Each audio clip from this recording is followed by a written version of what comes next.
In 2012, Michael Hallett opened a specialty grocery store in Vancouver, British Columbia, known as Pirate Joe's. Its inventory consisted entirely of store-brand products resold from locations of the U.S.-based grocery chain Trader Joe's, which does not operate any locations in Canada. Despite the high costs of operating the store because of its business model, the store became popular with residents who enjoyed the opportunity to purchase some of the distinct private label products offered by Trader Joe's. Although considered a legal gray market business, Hallett's operation drew the ire of the Trader Joe's company.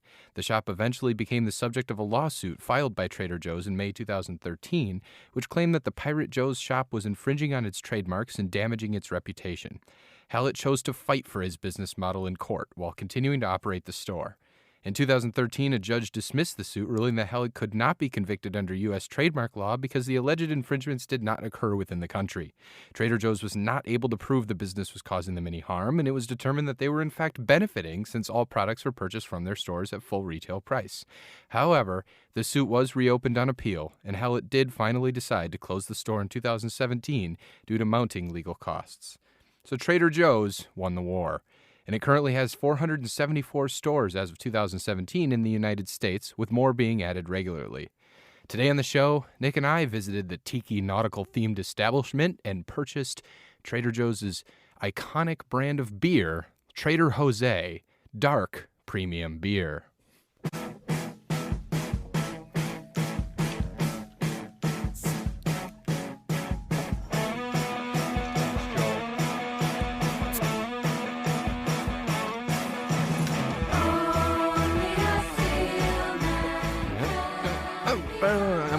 Cheers, Joe. Clink that glass right over your computer. Yeah, we got glass bottles. Right over your new computer, too. Yeah, man. Tell the listeners about your RAM. You have more RAM I have simply doubled my RAM. Things are about to get very rammy in here. Did anyone make any jokes about the Patriots and the Rams, that it's all about RAM? RAM? I have more RAM. What do you mean, did anyone in what community? Like in tech? I don't know. The Rams. The St. Louis Rams. Tech boys love the Rams. Back when I was a kid, it was all about CD-ROMs. Now all people can talk about are the Los Angeles Rams. Hey, I can't wrap my head around all those internet tabs. I used to open tabs down at the bar and not pay them back after 5 years. Pull tabs. I'd pull apart pull tabs. Now I pull myself to the internet tabs. Nice. Thank you.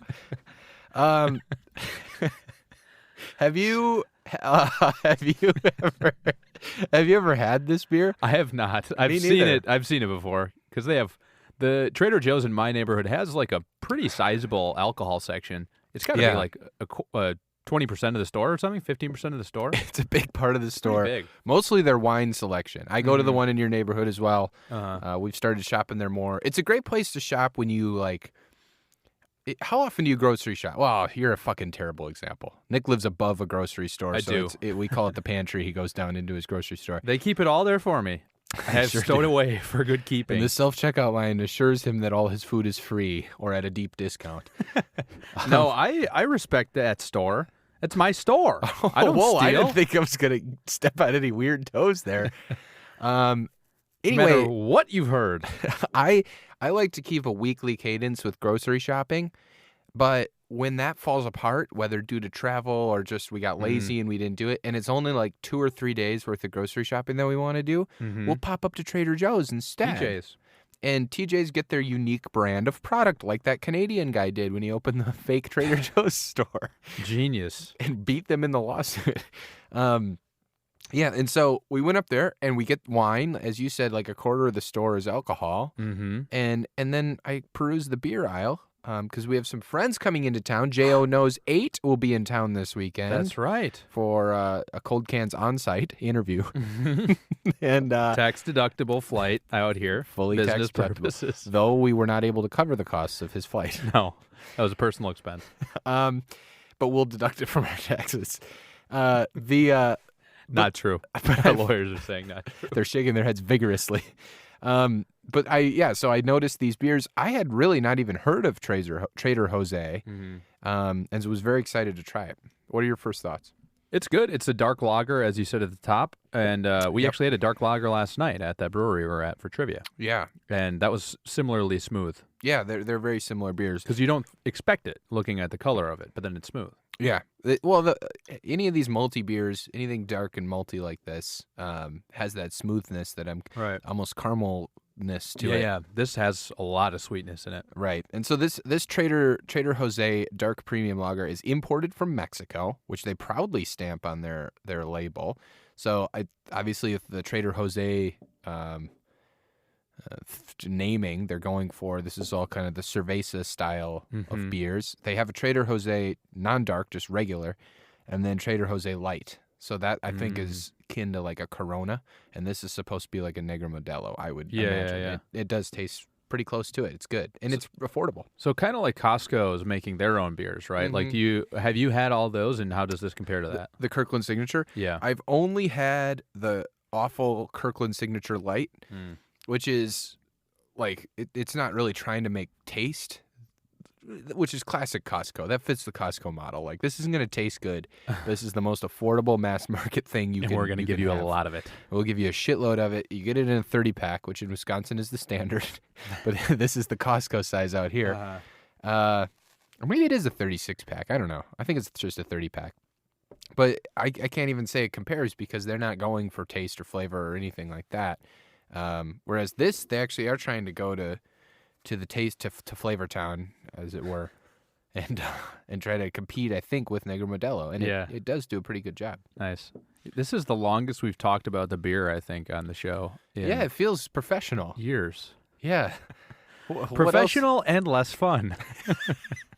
What else is there to talk about? We were in Milwaukee. We were both weekend. in Milwaukee. We went to a little Bucks game down there at Fiserv Forum. Beautiful arena.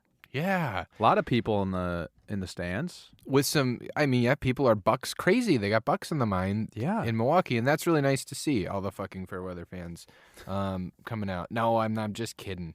It is great. As long to as see. they're spending money, it's all good. Well, I'll tell you what. Fiserv Forum #1 spent money. This is a brand new arena that opened this year. It was a great place to catch a ball game. Yeah. I went to the pro shop, bought a baseball cap. Very proud of it. I was going to wear it here, but then we don't take pictures anyway. So I can say I was going to take a picture. We're okay. firing up that Instagram, baby. Devin's out. She's not going to want it. I know. She didn't want to do it anymore. If she does want to do it, have her let me know. Because I did have to reset the password so I could log in. Otherwise, I couldn't get access. So I reset the password. If she wants back in, I will give her that password. I would guess she would look at you with apathy spread across her face and say, I don't care. Do whatever you I don't need to do it. Which is fair enough. She did a great job, though, of doing it. Oh, yeah. Back to the Bucks game. The Bucks have a very cool feature in their app. Yes. The Bucks can get app. to that. Yes. Right on the homepage during the game. Maybe it's location dependent, so they know you're in the arena, but you can hit this big button that says Beer Me in like EA Sports font. Yep. And which is great. A big bold font with it's a big cool. button. Yeah. It just fits the exact premise of the whole thing. Yep. And then you put in what seat you're in, punch in your credit card, and they'll bring you up to 2 beers. That is awesome. It's wonderful. So did the guy let's just say I was a little bit too drunk during the game to remember that the Beer Me function existed. Couple too many. And my buddy Andrew, who I was sitting next to, very premium seats down there in the corner. Those were Nicholas Batum's seats, right? Those were, Andrew loves Nick Batum. Went crazy about Nick Batum the whole fucking game. They were playing the Hornets. Anyway, Andrew, of course, is oblivious to this and won't remind us of the Beer Me function. And so my sorry ass is walking up the aisle buying beers, waiting in line like the old days. I'm really jealous that you guys did it, and you liked it. Oh, yeah, it was great. It was probably within 3 minutes or so. The guy came down the stairs, and then, you, Nick? Yep. Pass me the 2 beers. And we were in the middle of the row, too, so then it was really nice. We didn't have to ask people to move. So we Right, or do the flag him down. Right. I wonder if they do, like, you put your seat in, and these guys who normally be walking up and down the aisle, maybe they still are, they get, like, a notification. It's like, oh, guy in the seat right there needs it. And right. They just pop down there. Right. I bet that is what it is. I'm not sure. Did he ID you? He did not. I mean... Yes, he did. Jerry ID'd me, as is mandated. Sure. It does say you may have to provide an ID on the app, but, So that you hit the button, maybe you have to give the ID. Yep. You don't have to pass the cash over, though. They just give you a beer. Yep. And you can even leave the tip in there if you want in the app. And? I did. I did Okay, tip. wow. $1? Of course I did. Yeah. That's a $1 solid tip. $1 per I didn't beer. mean to call you out $1 there. per It's a beer. solid tip. I got 2 beers. Wow. $1 per. See, I think I would have cheaped out and just done $1. I don't know if it would have let you because it was like 10%, 15%, 20% is what you custom could tip. tip? There may have been. I don't know. We'll have to check it out. No, but yes, the game was great. We drank quite a bit. I was a little hungover the next day. Quite a bit. What did we all hungover. drink that day? We had High Life. We had Spotted Cow. High Life. You guys Yeah. might have had High Life. Well, the High Life pictures were what I brought back to the table. Oh, okay. I'm thinking all the way back to the hotel room. We met up Oh, at the yeah. hotel room Busch beforehand. Lights. There were Busch Lights. I think I just went right to Spotted Cow. They had Yeah, Spotted Cow there. I had bought a 24-pack of Spotted Cow at a Festival Foods, thinking that we were all going to drink Spotted Cows, but then we all just were drinking Busch Light. I had a I couple. think like 2 people had a Spotted Cow. Shouldn't have told you that. Now the Venmo's going to be in the mail. It was a gift, Joe. It was. And plenty of Cold Cans Nation was there. Mm-hmm. Super fans at Stodiac. Part of the nation. Kelsey, not I can't just remember fans. what Kelsey's Twitter handle is. Kelsey, if it's not Baroque. If it's not Baroque, yeah. at Stodiac, at If It's Not Baroque, at Curly2419, where the fuck his Twitter handle is. At Malia, I don't know what her Twitter handle Malia is. knows. At J.O. knows. And Annie, 8. who's not part of Cold Cans Nation, but was good to see anyway. All of us were drinking beers in the hotel. It was really pleasant. Did you say Andrew's Twitter handle? Dick Schmoker? No, I don't think I did. Oh, yeah, at Dick Schmoker, Andrew as well was there. Annie and Andrew were not part of Cold Cans Nation, No, and they're I not. will never Proudly, recognize they're Andrew not. as part of it. Yes, he's proudly not part of it. This guy was the best man at my wedding and will not listen to the podcast. But no, you had a great time, and then deeply hungover the next day. You popped over. You ate some room temperature eggs when you came over because I couldn't eat breakfast. Okay. This I'm glad we actually got into this because this got a lot of material inside of it. Oh no! Oh, I didn't. We're think I gonna was get into the unpacking anything. hungover thing. Okay. So for the longest time, Joey has been the person who gets the worst hangovers out of anyone and is the most useless the next day after being hungover. And I've been telling you for years, you've just got to eat something. You've got to do intake. I know. That's the only way you're gonna get out of bed. When? Right when, if not before you went to bed, if you got heartburn issues, whatever. We should say we tried to eat before we went to bed. We ended up getting some We had pizza, a slice. but we were going to get a proper meal, which would have given us a break from drinking the night before. And our friend at Curly was Vintage Curly screaming at us, telling us we couldn't go to George Webb and get burgers. And we had to keep going. So we had to do a quick slice and then drink margaritas at 1:30 in the morning playing Papa Shot. When we went to that place, I stopped drinking. And you guys Very were all smart. getting... He's the good boy. I stopped drinking because I'm the good boy. And we pushed it a little bit. I understand. pushed And it a was a little bit. mistake. And it I was the regret night it. of daylight savings ending as well. So we lost an hour of sleep. And I But get yes. over to Andrew's and you had slept over there. And there's 2 plates of egg burritos sitting on the, or egg tacos, I guess. They weren't burritos. Sitting on the table.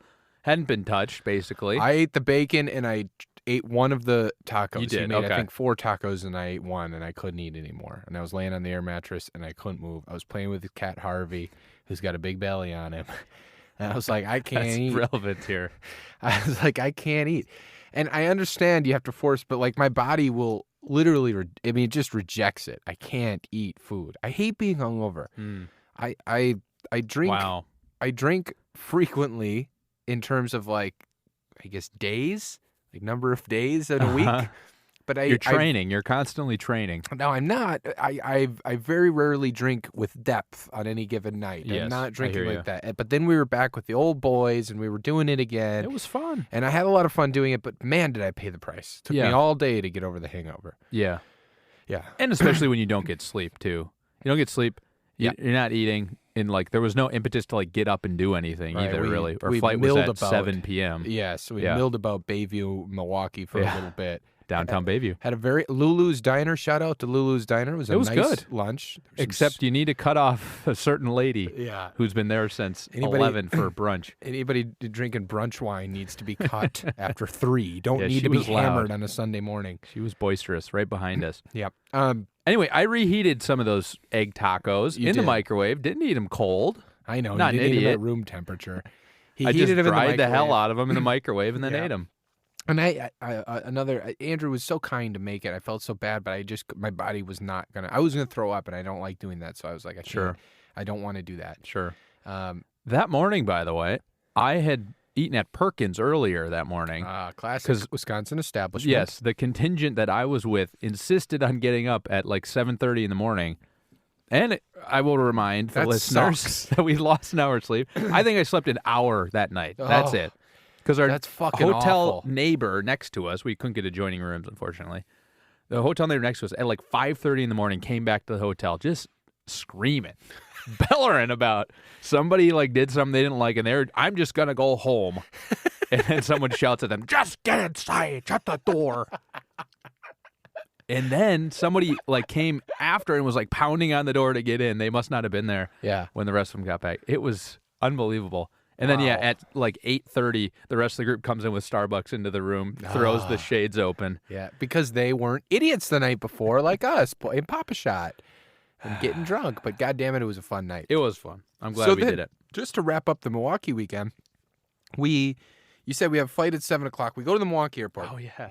What I want to say about the Milwaukee airport is it's a very depressing place. It was that day. At the very least. It was. It's more depressing when there's no one there. It's a Sunday evening. That's a semi-popular time to fly. It's not a... That's what I thought. But then there were only 14 departing flights. Well, that's my point. This is not a comment about Milwaukee, just the General Mitchell Airport. It sucks. The vibe there, like some airports put forth a vibe where they're like, here's some cool restaurants, maybe we're playing some music or something. Sure. This is doing nothing. It's like you're walking into an office park and you're like walking through a cubicle farm to find your gate. And there, as to your point, there's like 14 flights departing. So there's just nobody in this airport.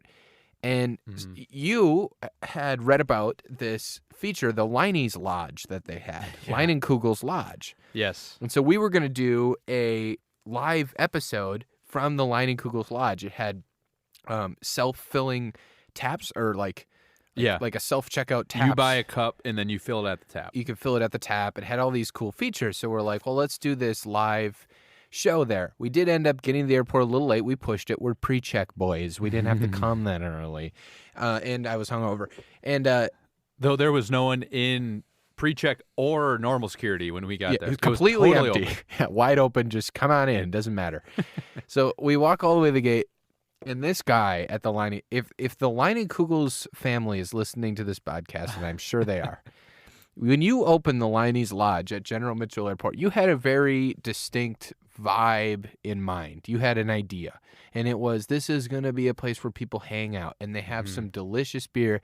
They walk up to a tap. It's like they're at a barbecue, and they can fill up at the keg, and that's going to be like our Liney's Lodge.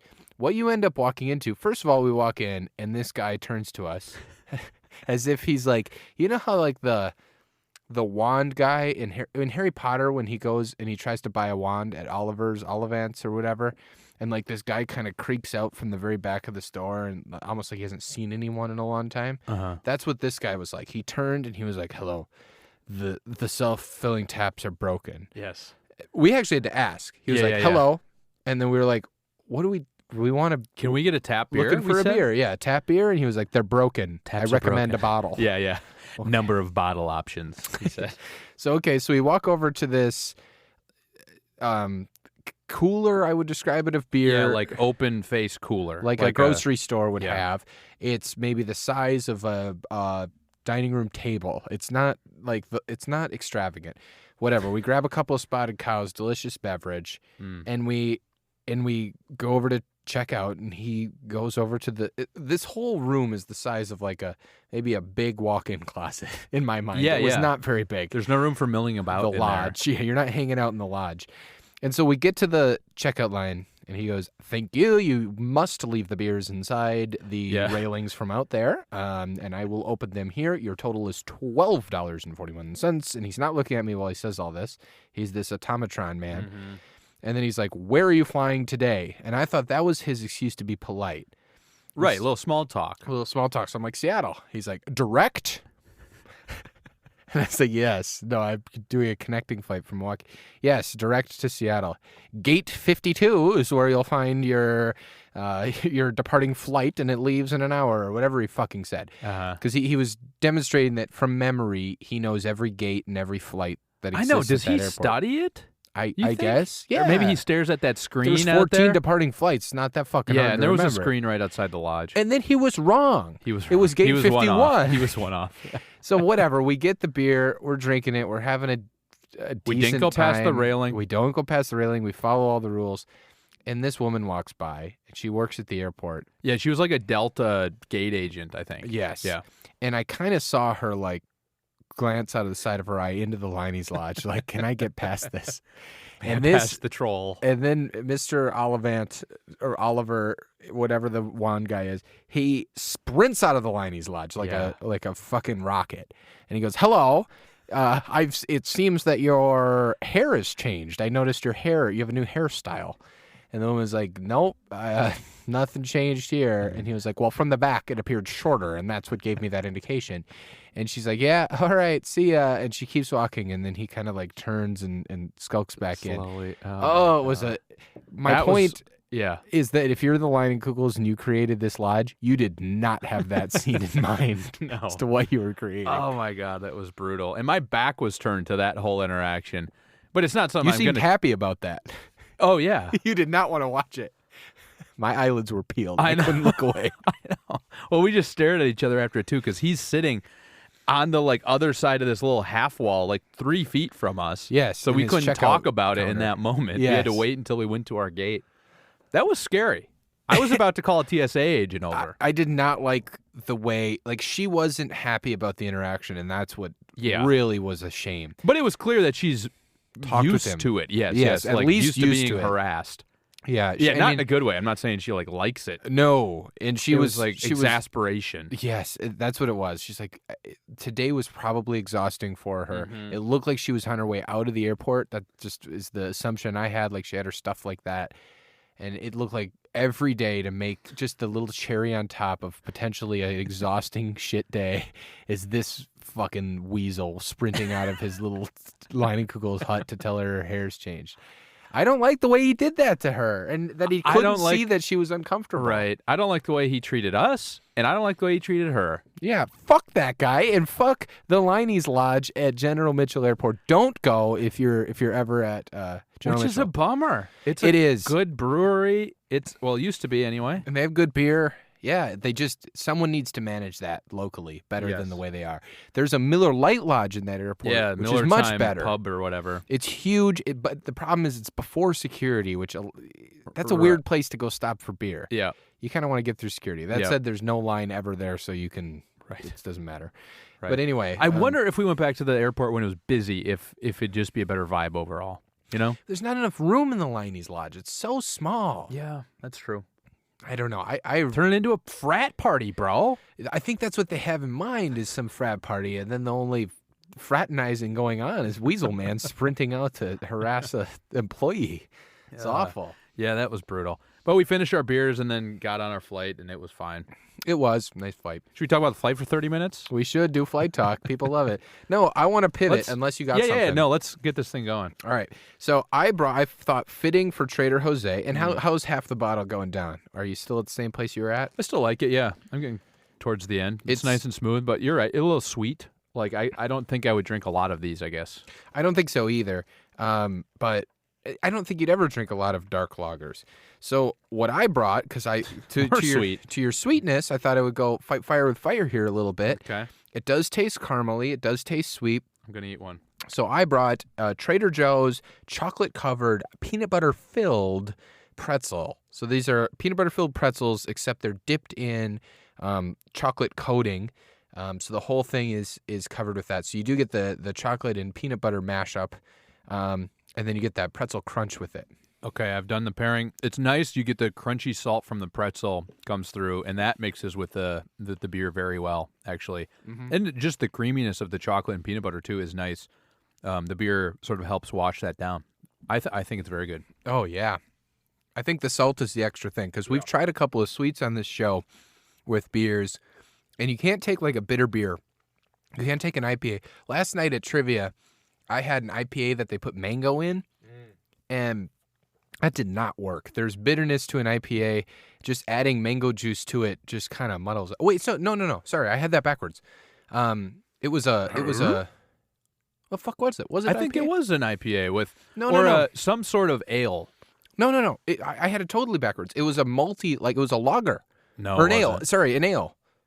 It was like Something a pale was off. ale. Do you remember what it was? You were complaining about it from the beginning. I didn't have it, so I don't really know. There was extreme bitterness and then extreme sweetness, and it didn't work. So my point with this Parable or Terrible is that we've tried to do sweets with the wrong type of beer before, and it just does not work. But with this multi-style beer, the sweets seem to work really well. So I think it's very parable with the Trader Joe's chocolate-covered, peanut butter-filled pretzels. It is nice. This just like tastes like a dessert, like the malty beer and the chocolate and peanut butter. Very parable. Nom. And then, Double. a double Parable or Terrible. If you go to Trader Joe's, my wife's favorite thing on the menu is a dark chocolate peanut butter cup. So this is not like Reese's. Yeah. This is dark chocolate. Yeah. But then from there, just kind of your traditional peanut butter cup. Yep. I'm going to pop it in. Cool. My girlfriend actually just bought me a little pack of these from the Trader Joe's checkout. So I've been eating these to excess lately. Does Safeway know? Safeway doesn't make their own brand of this, I don't think. So it's okay. So you don't feel guilty? I don't feel guilty at all. I can run out on them anytime I want. I got grocery hose in every zip code. So here's my assessment of this. To your point about having the pretzels add a little bit of salty kick that paired really well with this dark style beer, this doesn't have that. It's just chocolate and peanut butter, and I don't think that worked as well. There needs to be some saltiness in there. Beer washes the salt down really well, washes grease down really well, doesn't particularly wash pure sweets down well. This one didn't quite work. Agreed. And another thing with dark chocolate, as distinct from milk chocolate, which I think the other ones were, dark chocolate, if you drink something cold with it, it immediately like hardens it in your mouth. It doesn't make it like the creaminess. Oh, the milk chocolate can still maintain that creaminess. So it's like a chocolate dipped cone where and it just hardens. You have a plastic shell in your mouth. Yes. Very bad indeed. So yeah, that one not as much. I say terrible. All right. I wanted to do a quick mailbag. Okay. So you got an email recently. I think you should read that from If It's Not Broke. Right. I have some notifications here. One from @Manawa Tech. Oh, uh-oh. And this is Manawa's own, our close to our heart, Mitch Patry. That's right. Nick's dad messaged us here saying, looking forward to the Bear Lake session. So your dad is going to come out to the live Bear Lake session. We just need to coordinate it, but that's on our list. We're going to do it, I think. Yeah, we should do it. This summer? This summer, yeah. It's going to be a summer session. We're going to release the details whenever we fucking plan this thing. Thanks for listening, Dad. He's been spreading the word about the podcast lately, too, so that's been nice. We got breakfast together while I was back. And how was that? It was great. We went down to the little Lone Wolf Diner and Pizzeria. And what is that again? This is a very This deep cut. used to be the Daily Grind. Okay, yeah, which was previously something else as well. Did you guys get pizza? We did the bang bang at this place. We got breakfast there, and then as a family later we got the pizza. Oh boy, we did the bang bang. But it was good. Yeah, he told the waiter about the podcast, and they asked about it actually because they had previously heard about it. So yeah, thanks for listening, Dad. Hey, Manawa's Golden Boy returns. I've heard about your podcast. Where do I give you money for it? Yeah, we have nothing. Yes. Order Blue Apron. Okay, so I don't even remember what podcast episode that was where I started to say that this ain't no disco bit. This is the last one, I think. It was just the last one? Yeah. Okay. And I so did we not got an understand email to podcast@cloudstudioseattle.com saying, attention, Nick Patry and Patriot, this will answer all the, quote, this ain't disco, end quote, questions you could ever have with a YouTube link to Life During Wartime. YouTube. To the song Life During Wartime by the Talking Heads. And in that, they say, this ain't no disco and other things. Talking Heads, Sincerely, David Byrne, right? If Byrne? it's not Baroque. Yes, okay. Thank you for the contribution. I did not pick up the reference. I'm not an interesting person. No, agreed. David Byrne? I don't know. I think he was the Talking Heads guy. I saw him at Sasquatch Music Festival last year, and he was not very good. He's getting old. David Byrne, Chris Yes. France, Tina Weymouth, and Jerry Harrison, as we all know. Right. And Inducted into the Rock and Roll Hall of Fame in 2002. So David Byrne was a headliner. I assume the Rock and Roll Hall of Fame. He wasn't a headliner, but he was a sub-headliner at Sasquatch, and the music festival closed that year and shuttered its doors forever. So you think it's because of that? I think it's because they were booking sub-headliners like David Byrne of the Talking Heads, which is fine. It's just a different demographic than they were going for. Anyway, let's get off it. The mailbag was great. Thanks for reaching out to us. Yes, thank you. Always appreciate it. All right, let's go to the BA score. Yes. This has a 3.31 out of 5, or okay. Okay. Really? CSE.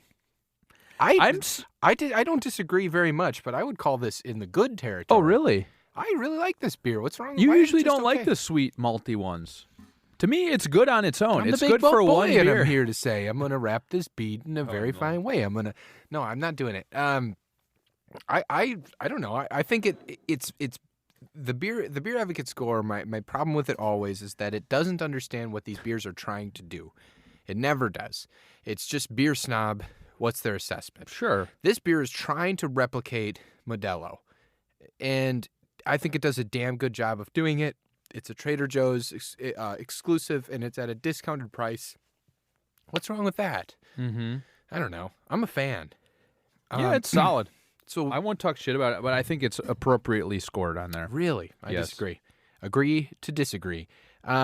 Let's move to the rankings. So we have the new tier system. I want to kind of jump right to the olive loaf section where Modelo Especial is currently slotted at number 45. Now, I think that's a shame. I think this is not in the olive loaf section. I have this firmly in mild cards.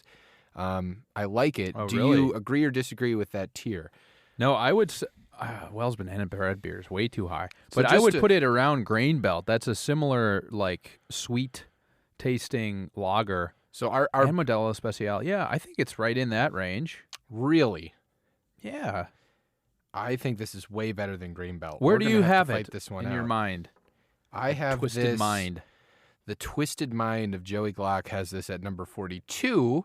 Sierra Nevada Torpedo Extra IPA behind that and above Wells Banana Bread beer, but I do not have it in the olive loaf. I have it in the mild cards Okay. tier. Yeah, that's fine. I mean, that's not that far from what we were just talking about. Well, you said Grain Belt's clearly better. That's a chasm, Nick. It's 3 away from where you have it. That's not that far. Well, what do you think? Do we need to re-rank Grain Belt, or am I too high? I think you might be a bit high.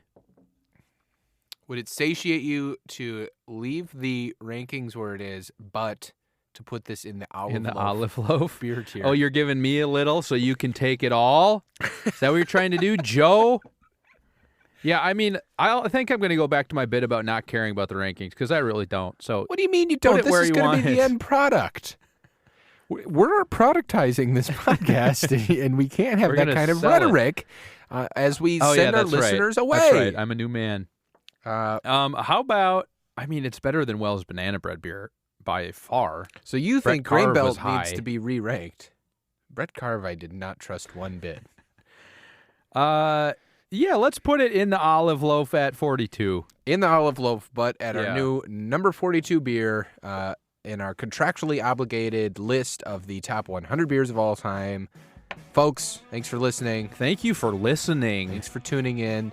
Thanks for listening to us actually talk about beer for once Yeah. in a very long And we time. were so close to airport talk, but we stayed away. Right. Or airplane talk. The We did airport talk. self-restraint that we're really growing in our We're the strongest of all hosting men. abilities. See you next week. Bye-bye.